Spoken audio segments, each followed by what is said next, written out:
Okay, our special presentations. Varun, would you like to come up for me? Varun Madden contacted me a few weeks ago, and he had just been elected the student body president at Dublin Kaufman High School. And he asked if we could sit down and talk about different opportunities where he could maybe volunteer in the community and do civic-minded service kinds of projects. And he struck me as such just such an impressive young man that has a very solid head on his shoulders, and I thought he represented all that was good that I was seeing in our community. And so I asked Varun to come in and address us and sort of let us know what he's up to and what he's looking to pursue. And so welcome, Varun. Thank you so much, Mayor Peterson. Good evening, Dublin City Council members and staff. My name is Varun Madan, and I have the honor of serving as the student body president of Dublin Kaufman High School. And shout out to everyone who's here from Kaufman, from APGov. Hi, my name is Kofi Amponsa, and I'm a senior here at Dublin Kaufman High School, and it's an honor to be here in your presence. Cool. My name is William Hetherington, and I'm also a senior at Dublin Kaufman. It's truly an honor to be presenting here, so thank you so much for the opportunity. I would like to formally invite City Council to Dublin's first annual Sunday Supper, which will be taking place on Sunday, January 15th, 2017, the night before Martin Luther King's Day. And I would like to request City Council support in reaching out and acquiring sponsors and speakers for the event. As a part of Student Council, I'm always looking for new opportunities and projects in our community that we can be a part of. So last month, I met with Mayor Peterson, and I asked him, what do you want to see in Dublin? We talked a lot about community needs, but he told me that the best person to talk to would be Mrs. Christine Nardecchia, our city's volunteer director, who's actually here tonight.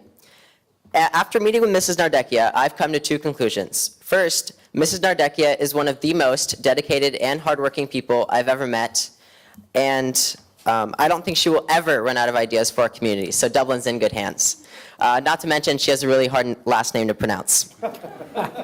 Second, we found the perfect project, Dublin's first annual Sunday Supper. When have you ever sat down and talked to people about the true significance of diversity? I can tell you that in school, we shy away from it. As students, we may be afraid to start an argument or challenge ideas, but we shouldn't hide from discussing it. You know, we all have a privilege to be living in an amazing community like Dublin, where people truly care about others, but sometimes we can be blind to what's going on outside of our bubble. And recently, it seems like everything we hear on the national news about the topic of diversity is just one negative thing after another. So why don't we step up as a community and do something positive? Let's celebrate diversity by bringing people together. And what's a better way to bring people together through not only free food, but through service? Dublin's first annual Sunday Supper is about embracing our differences through conversations of racial and cultural understanding to promote and spread unity behind Dr. Martin Luther King's legacy. It has been over 50 years since Dr. Martin Luther King's death, but his legacy still lives to this day.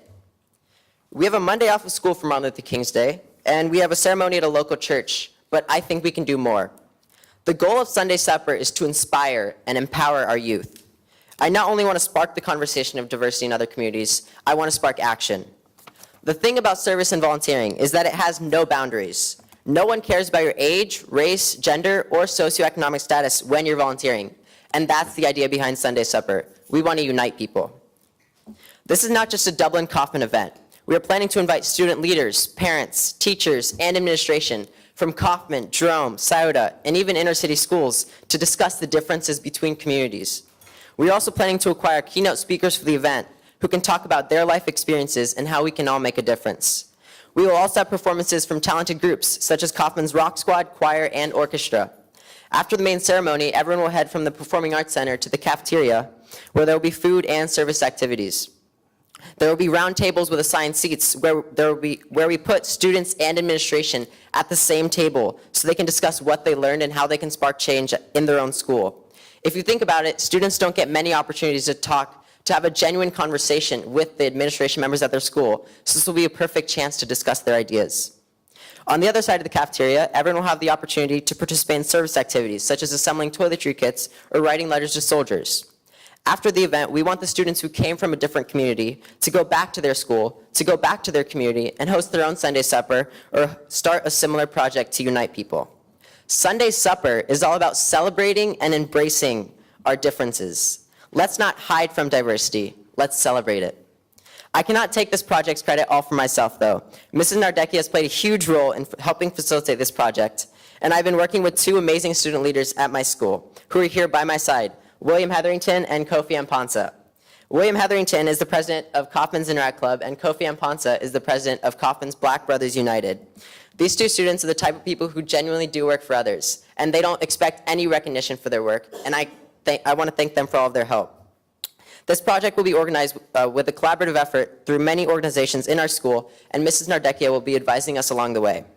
We hope City Council can join us at Dublin's first annual Sunday Supper, which will be taking place the night before Dr. Martin Luther King's Day, and we would like to request your support in obtaining sponsors for food and speakers for the event.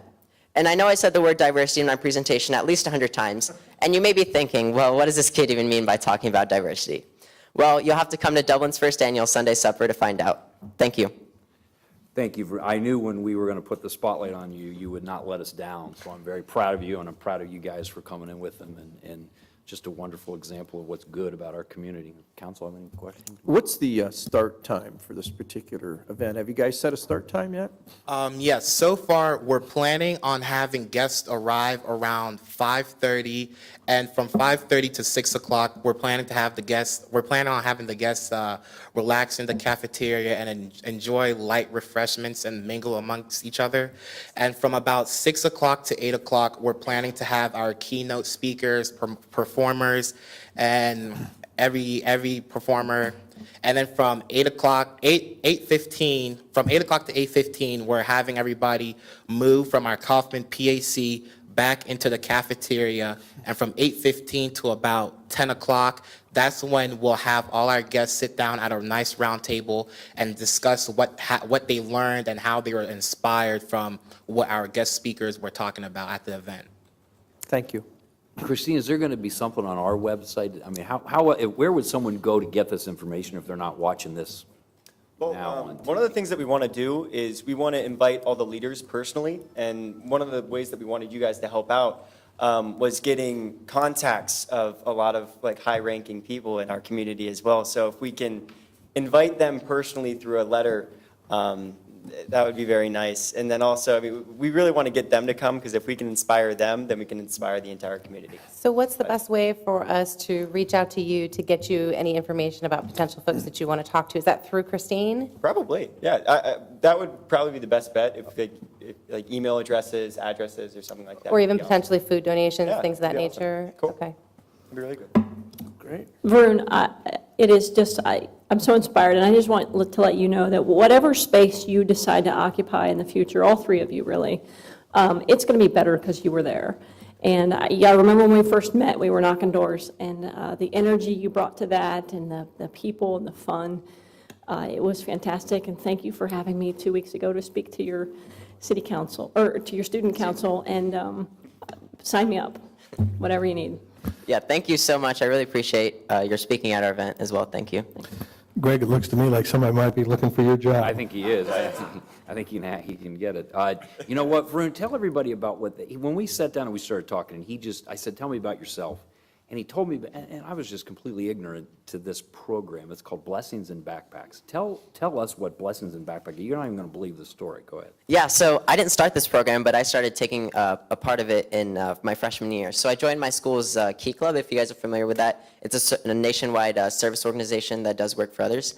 And one of the projects that we took part in was Blessings in a Backpack, where we went to Albert Chapman Elementary School every other Thursday after school to assemble lunches for kids who were, unfortunately, they didn't have the privilege to afford food for themselves on the weekends. So we assembled food for them so they could take it home on the weekend. And it was just really great to see those kids, the energy they had, and the enthusiasm when we were talking to them, when we were interacting with them, and when we assembled lunches. It was a really great time. It's just it's an unbelievable need. Not only we don't realize, but then that you're attending to it is such a wonderful thing. It's such what's great about our community. So thank you guys. I really appreciate you coming in. Thank you. Thanks. All righty. All right, citizen comments. Pedro, Mr. Weiseletter? Am I close?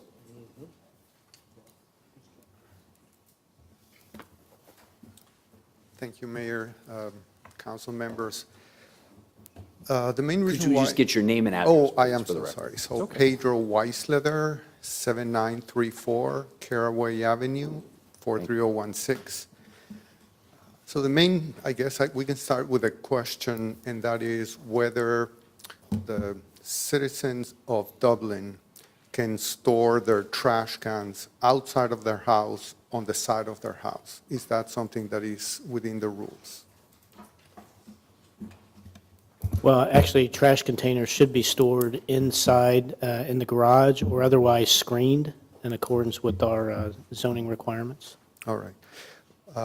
My neighbors at 7926 Caraway Avenue, for about 6 months, would leave their trash cans, they would bring them to the curb and then bring them and leave them in front of the garage for everyone in the neighborhood to enjoy. I called the city of Dublin 2 or 3 weeks ago, and someone definitely went to speak with them. At some point on, I can't remember, it was a Saturday, my wife went out with our dog, and Mr. Lynn yelled something at her like, don't go to the city of Dublin, something like that. But he really found a very good solution for his problem. He moved the trash cans from the front of the house now to the side of the house. I have a couple of pictures, if I could approach. Sure.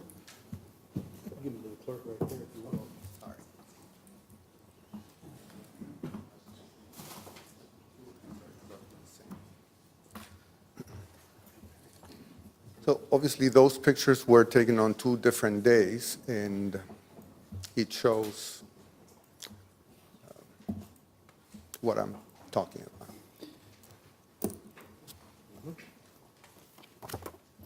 Yep, there they are.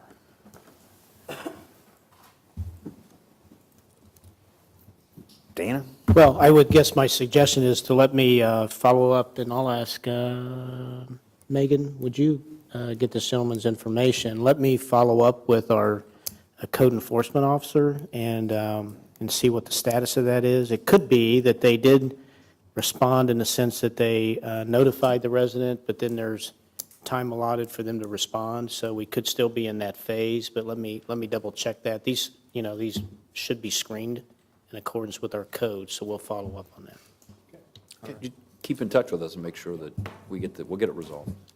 I was going to say, how can I follow up on? I'm You going to don't need ask, to. I'm going to We'll ask. follow up with you. I'm asking Megan to get your contact info, and we will follow up with you as soon as tomorrow.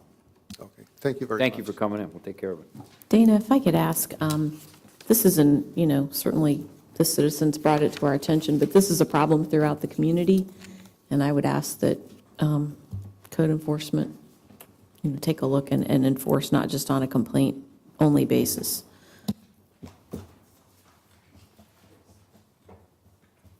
We good? Okay. Moving on to the consent agenda, are there any council members that would like any of the 5 items on the consent agenda to be removed?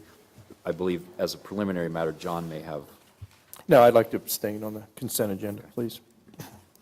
I would like to remove the minutes. I just want to have a conversation on some clarification. Okay, we will remove it, and then I guess take it up after addressing the consent agenda?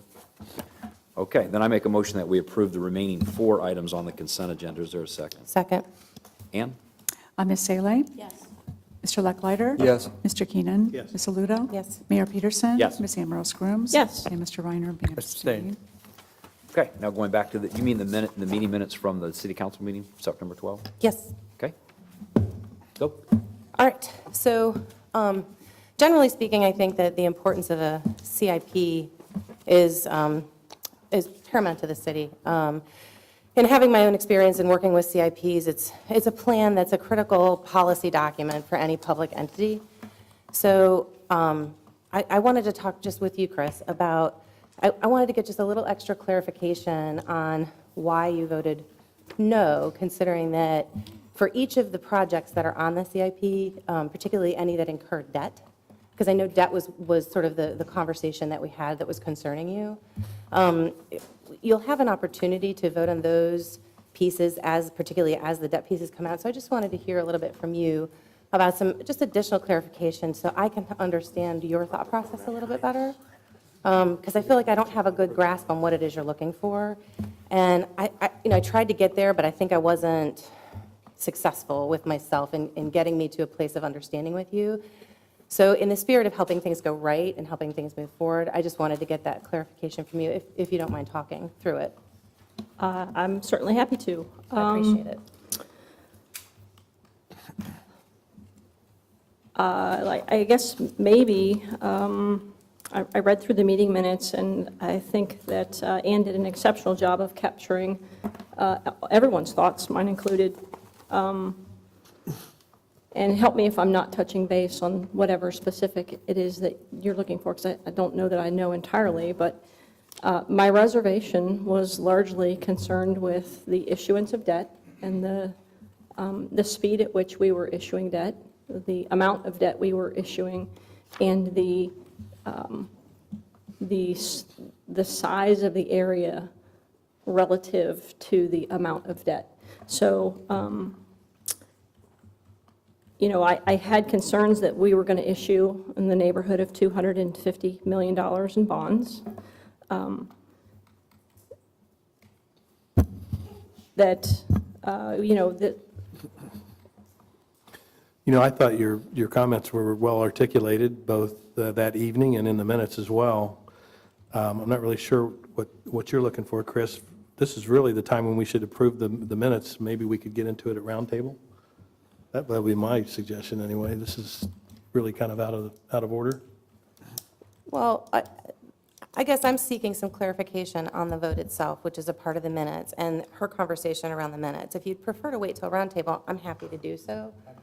My intent isn't to be out of order, Mike, at all. I'm just struggling with, because not every project on there is a debt-based project, and so it just felt like it was kind of throwing the whole thing out with the bathwater. And if there's a good reason, I want to hear what she has to say. I think her comments are really important to me, not just as a council member, but as a citizen member, because Chris has some, what I consider to be really good thoughts and different ways of looking at things than I do. And so I'm helping, what I'm trying to do is get my own level of comfort with that particular direction, because I appreciate her perspective. I'm happy to provide any clarity that you want. We do not have line item veto. We don't have, we can't pull single things out. The vote is on a CIP as a package. We met and we talked about the CIP, and at that time, I believe, hopefully you all recall, that I had said on several occasions that I had some reservation with leaving our city with a bonding capacity of $38 million, and that the debt is very long-term. Tonight, we're going to have $10 million worth of bonds sold, and it's going to be over 20 years. So they're 20 and 30-year bonds that we have and that, in my mind, that ties our hands up for a long period of time. I will tell you this, and hopefully this is helpful. When I look at our city's budget, there's lots of zeros on it. I try to peel those zeros back and liken it to the groom's family budget. And that way, the money becomes very personable, and it becomes very accountable, and it becomes something that I can relate to. If I were to walk into the bank and I was going to go shopping for a house, the bank might sell, just for the sake of very round numbers, might say, well, Kevin, Chris, my husband, and I, we would be willing to lend you $1 million to go shopping for a home. And we might come home and we say, well, they say they would give us $1 million, but let's look at the property taxes, let's look at the maintenance costs, let's look at all of these other things and see if $1 million is really within our comfort zone. And we wouldn't go shopping for $1 million house at that point. Likewise, if we went in for a credit card and they said, we're going to give you a debt limit on your credit card of $50,000, there is no point that I would feel comfortable carrying that sort of debt, even though the bank told me that I could. And I think it's a philosophical difference, and that's wonderful. Vern talked about celebrating our differences, and I want to celebrate our differences. Maybe my different perspective, I'm not totally sure, but perhaps my different perspective is my comfort level with carrying debt. We're at $38 million left over when it's all said and done, and that's if everything goes well. And did I answer it? Sort of, and while I appreciate that perspective, and I'm coming at this, to be frank with you, more as a citizen than as a council member, it feels very much like when you say that every project on that capital list should not happen because of specific pieces of debt. For example, like tonight with 37-16, that would be a good opportunity to me to vote no on a piece of debt that you're not comfortable with, as opposed to the entire CIP, not all of which is debt funded. From my perspective as a citizen, that's sending me the message that, you know, the capital requests for the police, that the capital requests for infrastructure improvements, for parks, for the parking garage, for all of those things were not valuable enough to say, we need to plan for these things. How we actually make these things happen might be the real thing that is where you'd want to take that stand. For example, like tonight on the sale of bonds that we're going to be, you know, taking a look at this evening. To me, that's where that more poignant, more specific sort of, no, I don't think these projects should be funded by debt. To me, that's where the greater impact of that conversation would occur, rather than taking the broadest policy document that council has for the city and saying no to the entire thing. From my perspective as a citizen, it sends me the message that you are not supportive of any project on there because it wholesale rejects it. So that's where I'm struggling, because that's the message that I received. And I thought so long and hard about this, and really carefully. And it's not by no means me trying to tell you that you did something wrong. It's truly me trying to gain some clarity, because I don't understand why you would take that entire document and say no to the entire thing, when not the entire thing is going to incur debt. And it is a plan. It's not an actual, we are 100% going to do these things. As you know, there are a lot of things on there that have been on there for years that have still not been done and maybe never will get done. It's a planning document. And so to me, it's not these things are etched in stone, we're going to do them if I vote yes on them. It's really a vote of support for the things that staff has requested that they feel are important to continue keeping our city running, and running in the way that the citizens expect it to run. I guess that would be the difference, where one of us might look at this glass as half full and one of us might look at it as half empty. We passed legislation of the covenants that we would keep with the balances on the $10 million worth of bonds that we sell tonight. That is not my place to start the discussion on whether or not those bonds should be sold. Those bonds need to be sold. We have already executed a significant portion of the things that those bonds will fund. And in order to not break the covenants that we passed here in our last meeting, we have to sell those bonds so that we can pay ourselves back to our general fund, and that we can not put ourselves in jeopardy when it comes to our bonding agency with the value of our bonds moving forward. So I guess it's going to be half full, half empty. Tonight, in the bonds that we sell, is not the place to make those arguments. That money's been spent. Those contracts have been signed. The work has largely begun.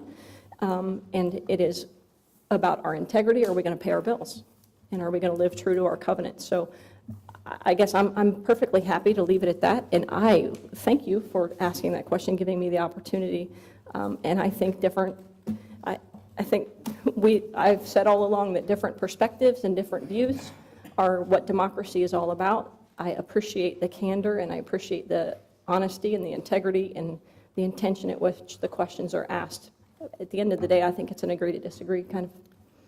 And I certainly appreciate that. I do. But I also feel that, you know, there should be some level of consistency. I'm sorry I'm exasperating you. I'm not trying to. No, please.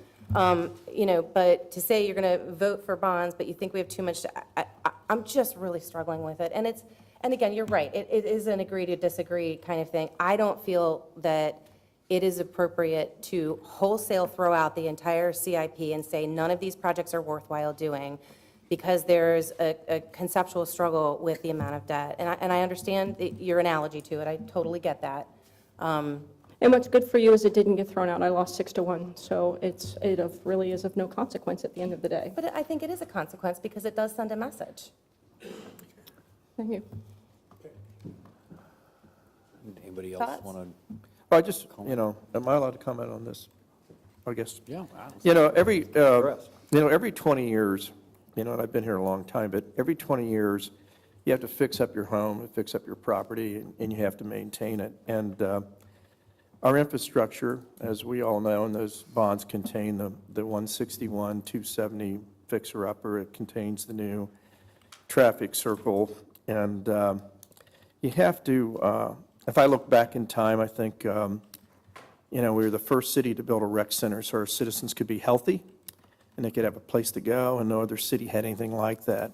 And it was subsidized by the government so that our people could have a healthier lifestyle, and that was in the 90s. Okay, now it's 2016, and every so often, you have to restore or rebuild your home, your community, your property.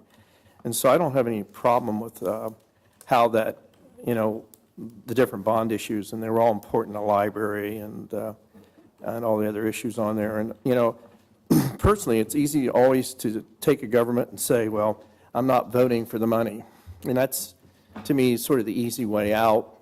But then again, nothing ever gets done with government. And I think in this civilization we have today, there's huge frustration, especially with the federal government, because things aren't getting done. And you have to be a risk taker and make great things happen for your community. And I think, that's what this is about. We've always been very fortunate in planning our future, and I think we've always planned it correctly.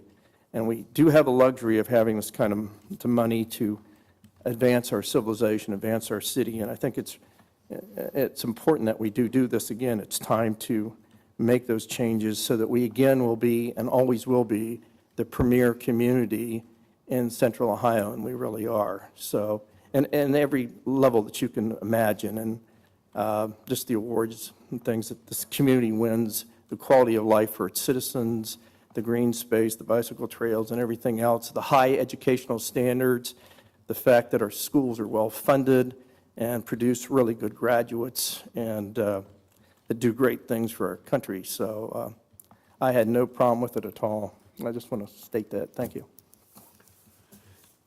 Anyone else? Okay, I make a motion that we approve the meeting minutes from September 12th, 2016. Is there a second? Second. Ann? Ms. Salee? Yes. Mr. Lucklider? Yes. Vice Mayor Reiner? Yes. Mr. Keenan? Ms. Aludo? Yes. Ms. Ambrose Grooms? Yes. Mayor Peterson? Yes. Second reading ordinance 34-16. Ann? Amending the annual appropriations for the fiscal year ending December 31, 2016. Thank you. Angel? Good evening, members of council. We are requesting approval of ordinance number 34-16 this evening, which amends the 2016 annual appropriations. During the first reading, I went over each of the sections, so I won't do that this evening, but I would certainly answer any questions that you may have. We did have, Scott, he signed in for this, didn't he? No, I think the bond ordinance. Oh, no, that's not this one. Okay, I'm sorry. Council questions of Angel? Thank you for answering mine last time. Appreciate it. You're welcome. Okay, Ann? Ms. Salee? Yes. Mr. Keenan? Yes. Mr. Lucklider? Yes. Ms. Aludo? Yes. Ms. Ambrose Grooms? Yes. Mayor Peterson? Yes. Vice Mayor Reiner? Yes. Ordinance 35-16. Ann? Authorizing the provision of certain incentives to O'Brien Robinson Construction Services, Inc. to induce it to retain and expand an office and associated operations and workforce within the city, authorizing execution of an economic development agreement. Dana? Good evening, members of council. There's no change to this ordinance as presented at your last meeting by Director of Economic Development, Colleen Gilger. But just as a quick recap, O'Brien Robinson Construction is willing to execute this economic development agreement for the purpose of retaining their jobs here in Dublin, Ohio. They will build a new headquarters building at a size of at least 10,000 square feet in the proximity of Shire Rings Road intersection with Wilcox Road. This is a $5,000 retention grant payable after construction is complete. It's a 4-year, 12% incentive capped at $10,000. It will retain 7 jobs and create 7 new by December 31st, 2020. And of course, there is the value of the construction of the new headquarters building, which we greatly appreciate the investment in the community. And that's all I have. And Mr. Robinson is here? He sent me some communication a little bit ago.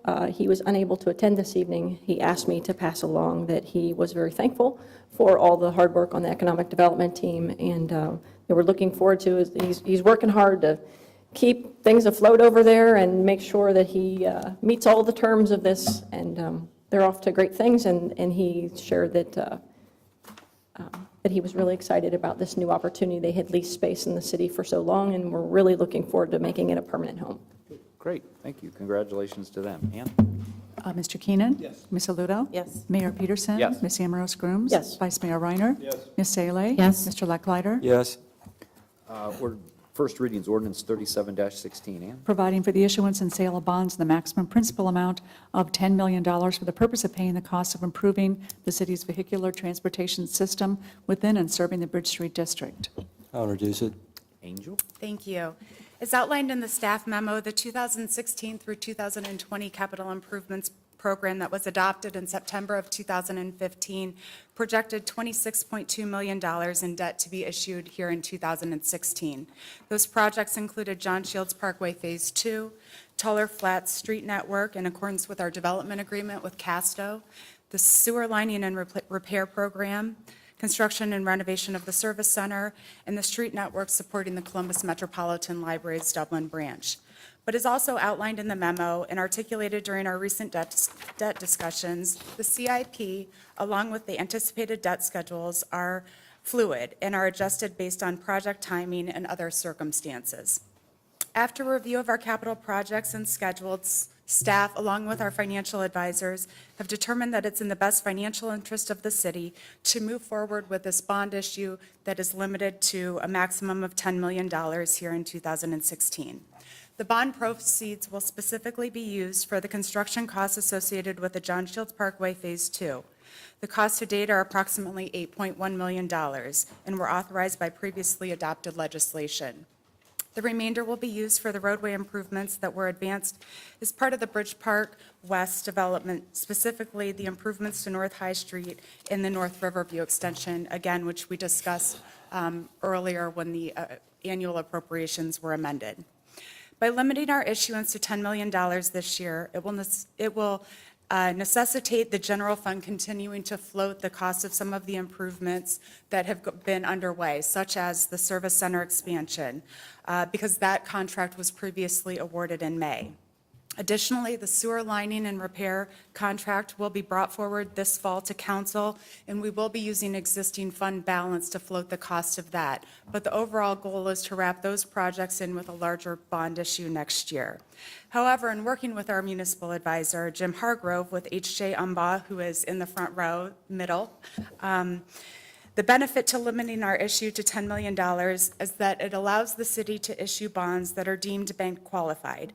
This designation by the Internal Revenue Code should allow us to capture interest rate savings as opposed to going over the $10 million and having just a regular issue.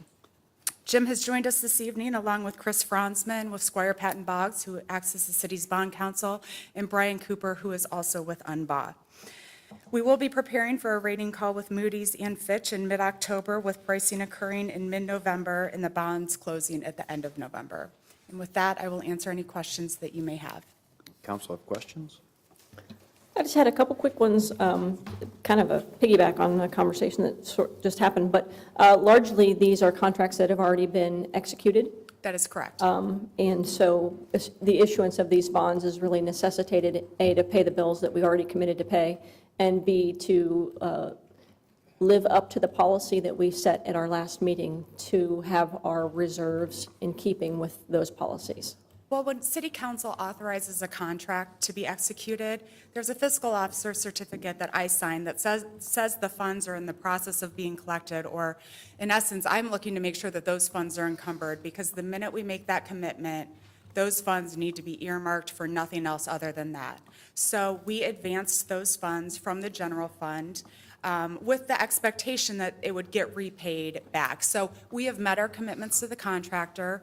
When that contract was executed, the entire amount was encumbered, and we have continued to make payments to the contractor. But a portion of these bonds will go back to our general fund Yes. so that we meet the policy benchmarks that we had set here 2 weeks That ago. is correct. It will repay the general fund for the advance. We do a lot of advancement for these kinds of projects and then repay ourselves with bonds. That's a pretty normal process. We do, and we're fortunate to have that capacity to do that.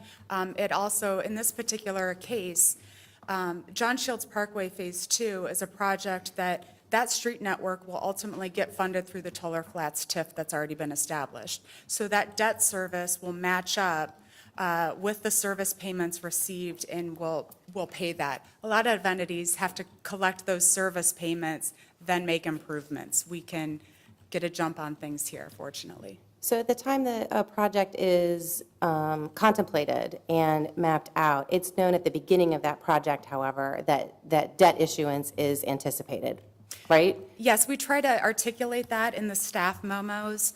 We've tried to do a better job of that here over the course of the past couple of years to specifically lay out where the sources of funding is going to come from at the onset, and then if it is going to be debt financed. You have a period of time where I can't go issue bonds today for a project that was done 3 years ago. So it's always within the realm of what we had anticipated, although the timing may shift or the project amount may shift. Do you know when our next sale of bonds is anticipated?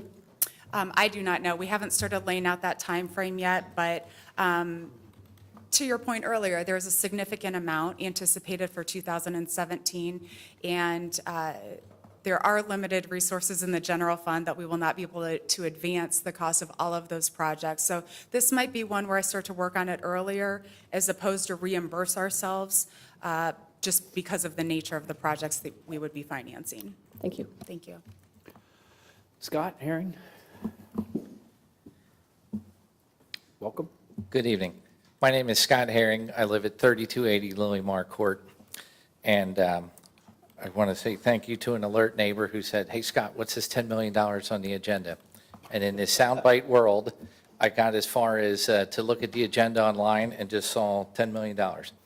Thank you for the clarification and to hear that this is primarily for things that have already been underway, like the sewer project was in December last year when they had the yellow pipe along the Riverside Drive and some of the other things like that. So no, so it's primarily an accounting function, a line of credit, so to speak. Well, just to be clear, there is no sewer component in this. About $8.1 million is going to go towards the construction of John Shields Parkway. We had 2 contracts that council awarded. One was done, I believe, last November. The other was done, I believe, in March of this year. So $8.1 million of the up to $10 million will be specifically for John Shields Parkway. A couple of council meetings ago, then, we went ahead and made the decision to advance some of the roadway improvements that the city was going to do anyhow, for example, the extension of North Riverview, to happen in conjunction with the development on the west side as opposed to tear up things twice. So we advanced some of those, although out of the $10 million that's going to be issued, over 80% is going to be specifically for John Shields Parkway. We write the bond legislation broad enough so that it can be used for other transportation-related projects within the Bridge Street District. If I were to specifically limit it to John Shields Parkway Phase 2, and let's say there's an extra couple $100,000 left over at the end of it, I'm in a little bit of a bind. So we try to be as loose, but without being, we don't want to be too loose about it. Right.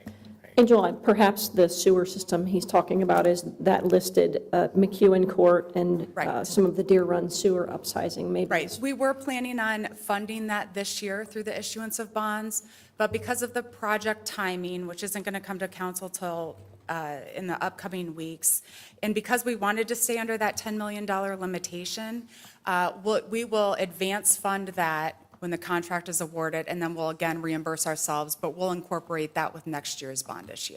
Okay, very good. Yes, and this just caught my attention because I did read the minutes of the last meeting, and just in the broad realm of this balance of debt for the city, this has concerned me, and certainly in the last few years, we have written a lot of bonds. So I enjoy the vigorous debate, and that is the American way, to have great discussion. Sometimes it is messy, but it's a great way to go. So duke it out. Thank you. Thanks, Scott. Council, have any other discussion? Tim? I just want to make a real brief comment. The top of the third page of the memo, if you're just a resident that wants to be sure that we're being diligent and taking advantage of the right way to finance these things, I had to read that paragraph about 4 times to understand what it was saying, because it's pretty, I mean, the guys in the front row understand it, but they are very vigilant in watching the way to do these things to maximize the impact on the city. So I just wanted to point that out. Anybody else have any other comment? Ann? I think Oh, those will be second Second reading on reading, right, October the sorry. 10th, okay. Resolution 51-16. accepting the amounts and rates and authorizing tax levies. Need an introduction. Introduce it? Angel? Me again. All right, ordinance 5116 is a routine piece of legislation brought forward each fall when the Franklin County Budget Commission determines the amount of taxes to be collected and remitted based on the city's millage rate. Since the approval of the 2010 through 2014 CIP through the most recently adopted 2017 through 2021 CIP, council has authorized allocating .35 mils of the 1.75 mils to the Parkland Acquisition Fund. Based on the assessed valuation, this is expected to generate approximately $717,000 in revenue to the fund in 2017. The balance of 1.4 mils is allocated to the Capital Improvements Tax Fund and is expected to generate nearly $2.9 million in 2017. On your screen right now is a slide that I shared with you during the CIP presentations. The allocation for the Parkland Acquisition Fund is primarily used to pay the debt service on Kaufman Park, which will expire in 2020, as well as our annual payment to the Metro Parks for Glacier Ridge, and that payment ceases in 2017. That amount is approximately $385,000 annually, while the amount on the Kaufman Park is about $230,000 between now and 2020. The amount credited to the Capital Improvement Fund is used to fund various projects, but in the past, what we have done is we have carved out a portion of that and reserved it, if you will, to fund the future interchange improvements at 161 and Post Road. So .8 mils in the past has been not formally, but set aside to fund that, with the remaining .6 mils allocated to cash fund projects. In addition to the 1.75 of inside millage, the city also receives 1.2 mils of voted millage for police operations. This was approved by the voters permanently in 1981.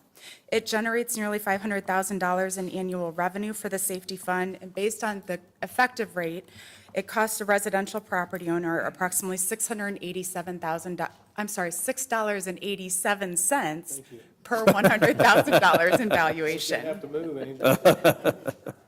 So consistent with the approved 2017 through 2021 CIP, staff is recommending approval of Resolution 5116 this evening. I have this other slide that was used during the CIP as well, because any change in the allocation, for example, if more were allocated to the Parkland Acquisition Fund, it would certainly have an impact on the resources available to fund our capital projects. So I just wanted to put that out there for discussion. Again, as I have indicated in the past, we aren't limited to how those funds are used within the Capital Improvement Tax Fund. We are more limited when it comes to the Parkland Acquisition Fund. And with that, I will answer any questions.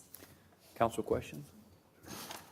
I ask this question every year, but the police levies at 1.25, the actual's down to something like .00 something, or, in other words, the millage that's being collected there is almost Yes, it's .19614. .196 original, so it's not 1.25 mils, the actual effective rate, 0.19. Correct.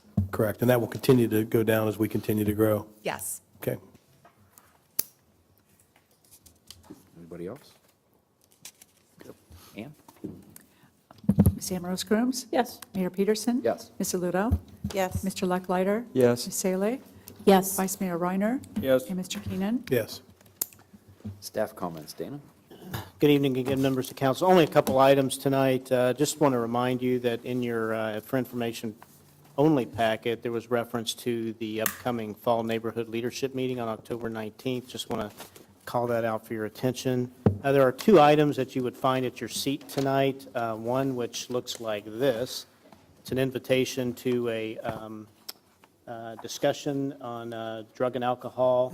It's really sponsored by Dublin City Schools in cooperation with Ohio Attorney General Mike DeWine, Franklin County Prosecutor Ron O'Brien, and Superintendent Hoadley invited the city to participate in that. I believe Chief von Eckersberg is going to be there and be involved somewhat. I know I will be there. Certainly you all are invited. October 5th, 7 p.m. at Dublin Soda High School. I would have gotten notice to you about that sooner. They released this invitation today, so I just wanted to place that at your seat. The other item that you'll find at your seat looks like this. This is a result of the Ohio Mayor's Alliance, which Mayor Peterson and I have been attending. That is the formation of the largest 30 cities in the state of Ohio, working on issues relative to our cities and taking up issues as things at the State House affect us. This is a letter signed by, I think there's 18 signatures on here, 18 cities that sponsored this out of the 30.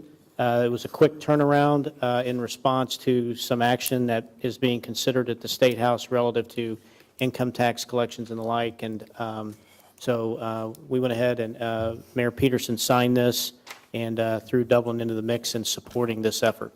Our commitment to you will be as the Ohio Mayor's Alliance or the Central Ohio Mayor's Manager Association or the Ohio Municipal League and others, MORPC and so forth, take legislative action. We'll give you as much advance notice about these kind of things so you can weigh in on them.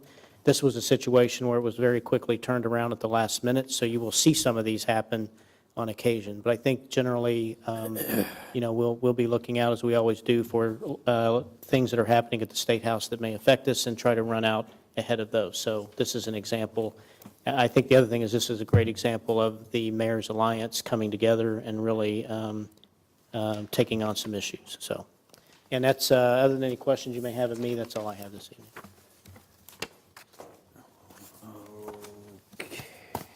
Committee reports, P and Z, Amy? I don't have anything, thank you. Administrative Committee, Mike? Nothing. Community Development, John? Finance, Mike? Just a quick note that we have a meeting scheduled, actually, our next council meeting, there's a regular quarterly finance committee meeting. Is that the 6th of October? 10. The 10th of October. And I think that starts early at 6 or 6:15, 6 o'clock. Very good. That's all. That's not of the whole, correct? That's just the finance committee. Well, yeah, that's just the finance committee, but everybody's obviously invited, so. Public Services, Amy? I don't have anything, thank you. Morpsey, Tim? Nothing. Here we go down Tim's list of the Logan Union Champaign County Regional Planning Commission, Nothing. US 33 Innovation Corridor Group, Nothing. Dublin Arts Council, John?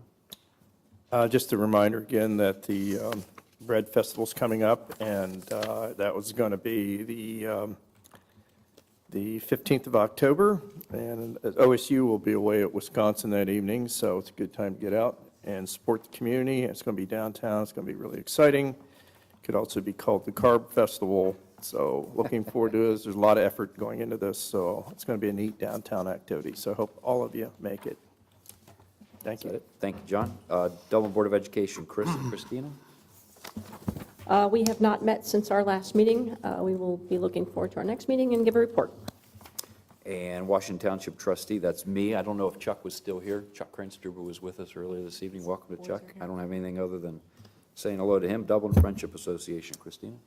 We met last week, and we went through quite a bit, actually. Some of the things that came out of that meeting are we're going to be taking a look and evaluating whether or not we want to pursue potential membership with others, with Sister Cities International or other groups. There's a couple of groups that provide some assistance in taking a look at Friendship or Sister Cities, so we're taking a look at those to determine whether we want to do that or not. We're forming some subcommittees to help with some of the things that we want to work on. There will be a letter that Nancy and company are drafting that will come from council and from Sarah, who's our chair, to ask those folks to help out. Some of the subcommittees that we talked about are Japanese subcommittee, given our relationship with Mashiko, exchange between the Rotaries and schools, and also Friendship Exploratory.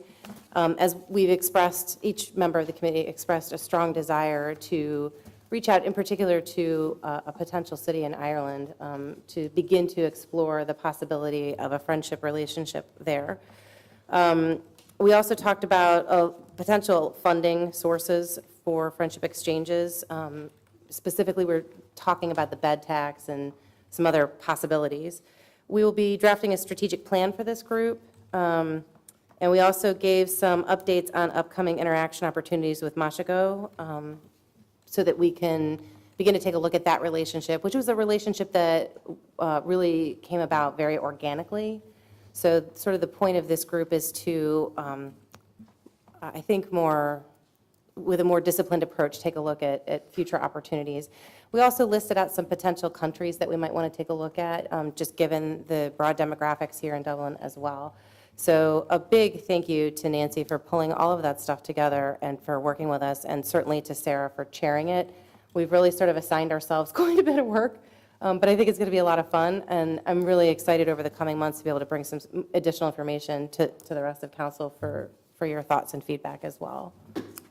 Great, thank you. All sounds pretty good. Okay, council roundtable. Chris?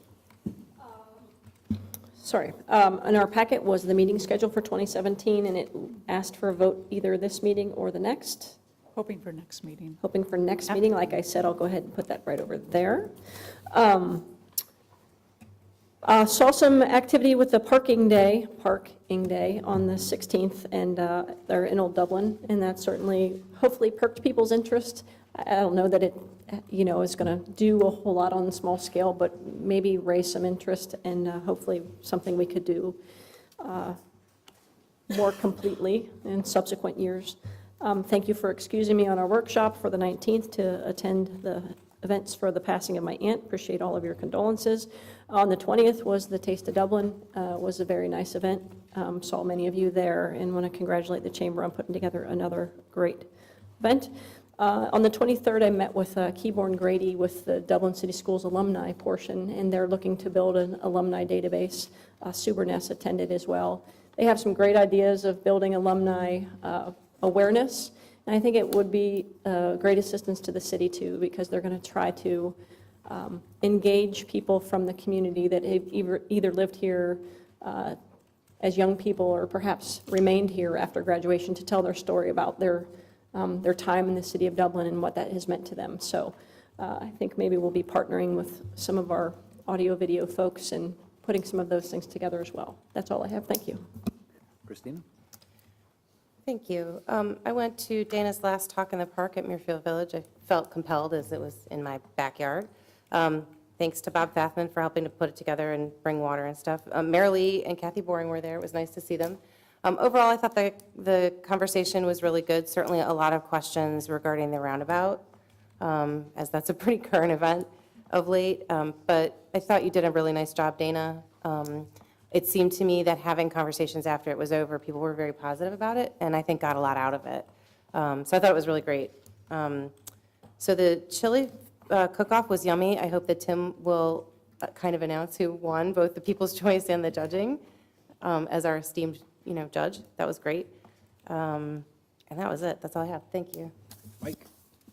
Thank you.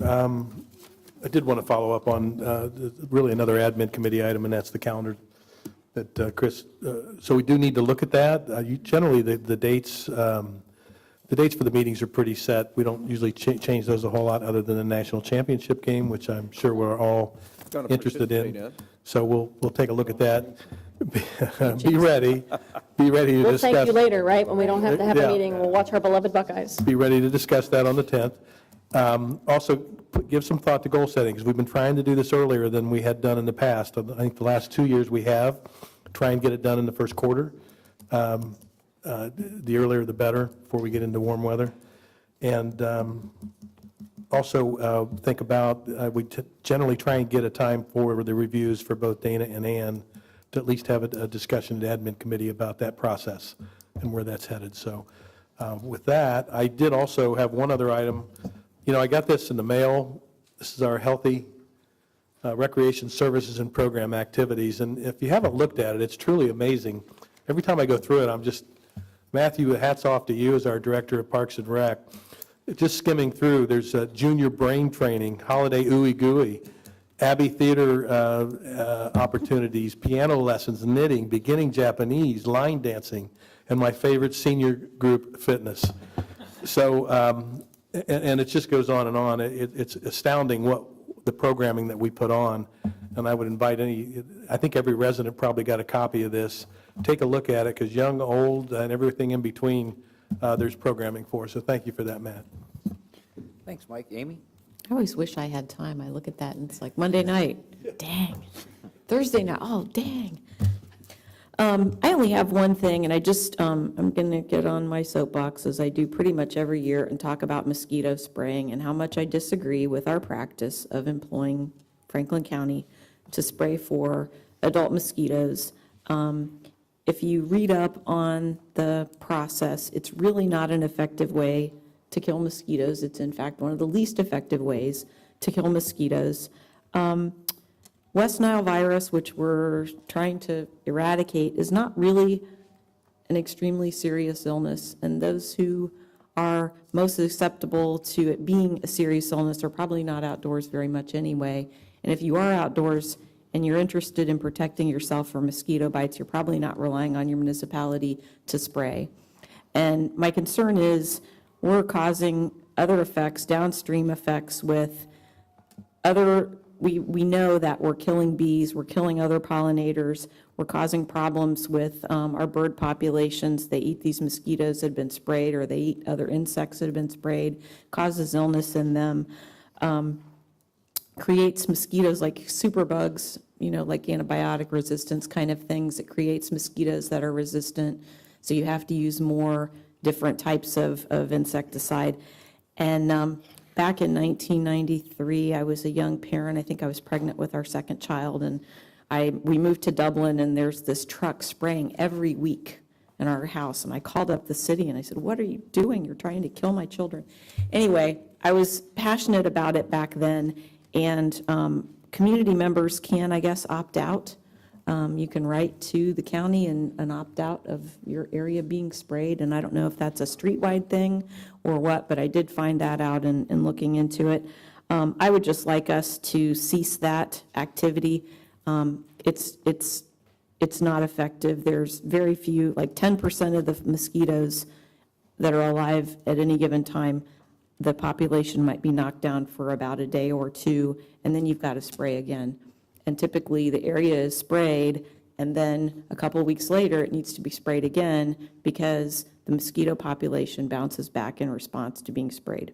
And this is all stuff I've read about wholesale insecticiding for mosquitoes, and I just disagree with it, and that's all I have. So, I've read a lot about this as well, and the larvicide is supposed to be a lot more effective. It's much more effective. And I know behind our house, we have a stream corridor that basically turns to a stone slab when it dries out, but there's pooling, and it seems to me that that might be an area, I don't know how labor intensive it would be, but for staff. We know also a number of other wet areas that we certainly are aware of here, having lived in the community for a long, long time. So maybe we ought to look into, or at least talk about larvicide. We number one. do larvicide. And I really needed you in the 1950s when I was following the mosquito sprayer on my bicycle to tell me that it was a bad idea. I wasn't alive then. I wasn't alive then, Mike, but had I been alive, I would have told you that's a really bad idea. But we do larvicide, and we do a lot of things right in our community, and I don't want to say that or intimate that we don't. I want to give credit where credit is due. We certainly do larvicide where we can. We have a pretty active public education campaign inviting people to clean out their bird baths, make sure that, saucers, dog bowls, all those sorts of things are emptied and cleaned out. And that's all important. But the spraying it's just not very effective, and it really doesn't help anything. And I think there's a lot of effects that are not good, so. One thing, if I may, I'd like to suggest, and I appreciate Councilmember Saleh saying there at the end that what we do is pretty effective, or the way we do it. I do want to emphasize, and I'm not defending the program, other than to say we do a integrated mosquito control program, which involves all those things. It used to be that the city, as well as many cities across the nation, fogged, period. And it was to address nuisance mosquitoes. Our policy changed significantly over the years, where our emphasis is on larviciding. Our emphasis is on educating the public about pools of water and managing those in your own yards and gutters and things like that. So we do a lot of effort there. We also do, as silly as it may sound, we do mosquito trapping, so that we have an understanding of mosquito population, the types of mosquitoes that are likely to carry disease, be it West Nile virus or La Crosse encephalitis and so forth.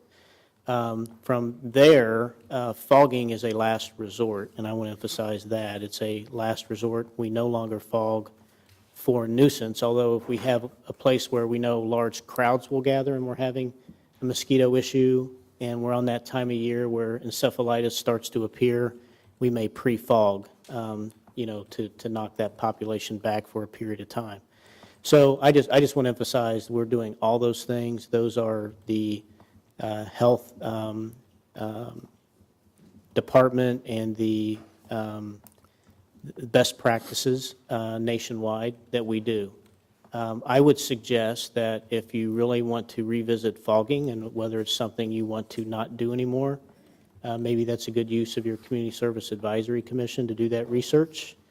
Let the Board of Health come in, let our staff come in, and really, we let the Board of Health drive that more so than we ever did before, and so it's really a county program that we pretty much, now we did all that ourselves and got the integrated program going. We were probably the example of community and how we did it. The Board of Health has taken it over because it's just more efficient for them to do it on a countywide basis. So I'd bring in those Department of Health experts along those lines. But again, I certainly sympathize and somewhat agree with, we don't want to fog for the sake of fogging, and those things have their issues. So I think it's a good idea to move it, maybe to assess have that. CSAC If work there's on an that, interest. to get some I think- input, but keep in mind too, the Zika piece could also be, it's not this far, but it's moving, it's up into Georgia now and Florida, moving up the coast, so we need to be cautious about set-in-stone policies in the event that we were to have, those kind, and I know that's an issue down in Miami right now. If I believed that this program, and if there was scientific evidence that these programs were actually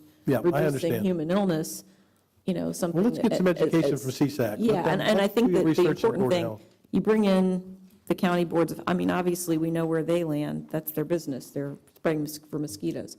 But I think the environmental impacts, and, somebody needs to speak for the bees. I think the other opportunity. We need to invite the bring in Lorax in as well, so to give the other side of the story, if we're going to have that Yeah, I agree with that. discussion at the CSAC.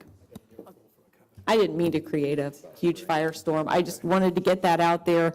It's time of the year where it's winding down. We need to make decisions for next year in the future. Well, I think a referral to CSAC is a good idea. I'd like to know what the community sentiment is. I mean, if we could take that survey or, through the CSAC study, I think it's fair to say, I mean, sometimes, I think our residents think we ought to put a net over their homes and protect them from mosquitoes. The fact of the matter is mosquitoes are a natural part of the environment, and, some seasons they're worse than others. So anyway, I mean, I'm not sure that we can eradicate all these things that, or should attempt to eradicate all these things that are a nuisance. I'm certainly interested in controlling for human illness and so forth. But I think it's something, worthwhile for us to study. So can Michelle bring it up to CSAC and talk? If that's the pleasure of council, and I agree with vote on that, Councilmember Saleh too, and thanks for bringing it up. We need to bring in all aspects of it, let people come in, let the experts of all different sides come in and speak to that and give you some advice. I think that's why you have them as a commission a committee and community services. It was born out of the service department and the various services we provide, and it's a great way to, run things by our citizens in an advisory capacity and get back to you on that. So we'd be happy to take that up with Vote on them. that and a referral? Yeah, I'd like your direction on that, if you all agree. All right, I make a motion, we refer this issue of mosquito fogging and the appropriate policy for the city to investigate to CSAC. I'll second it. Ms. Salee? Sure. Mr. Yes. Ledbetter? Yes. Vice Mayor Reiner? Yes. Mr. Keenan? Ms. Aludo? Yes. Ms. Ambrose Grooms? Yes. Mayor Peterson? Yes. Amy, anything else? That's all, thank you. Tim? Yes.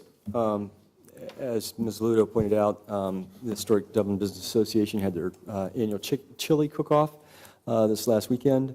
One thing that I learned, I mean, I guess, if I thought about it, it's always scheduled for Ohio State's bye week, and so it was a little bit early this year. And so it was a little bit warmer than ideal for eating chili, but nevertheless, it seemed to be a good event. I was asked to judge, not because of my sophisticated palate, I can tell you that. It is chili. But anyway, my two fellow judges, one is an award barbecue specialist, okay? And then the third judge is a chef from Cap City Diner. And then there's me, So anyway, excuse me? Yeah, right, right. That's scary. But Le Chatelaine participated, Oscars, Dublin Village Tavern, Tucci's, J. Lou's. Am I missing one? So in any event, it was a great afternoon. Le Chatelaine won both the Judges Award and the People's Choice Award. So they work hard for it. They really do. Val is one competitive restaurant owner. And if you just go in and see his past trophies, which he proudly displays. So anyway, but all of the chili was good. It was all good. So anyway, and I believe the beneficiary of the funds raised this year was the Dublin Food Pantry. So thank you. That's all. John? I received a call that was very interesting, and it was about our granite curbs, which are spectacular and supposedly have a 55-year life compared to concrete ones, and one of the few cities lucky enough to actually do granite curbs. And the person said, well, a large snow truck will crack those every time. And I said, well, I don't know. And so we got in a huge conversation about it. And he said, what you might want to talk to, and I know we have really dedicated, great snow removal guys who just work 12-hour shifts and then some to try to get the streets clear in the winter. But he said, what you really want to think about is the guys who are doing the granite curbs, you might equip their trucks, and this guy would know all this, with rubber cutting edges to protect those We've already particular purchased curbs. them. You got them? We're piloting them, but I had the There you same go. concern.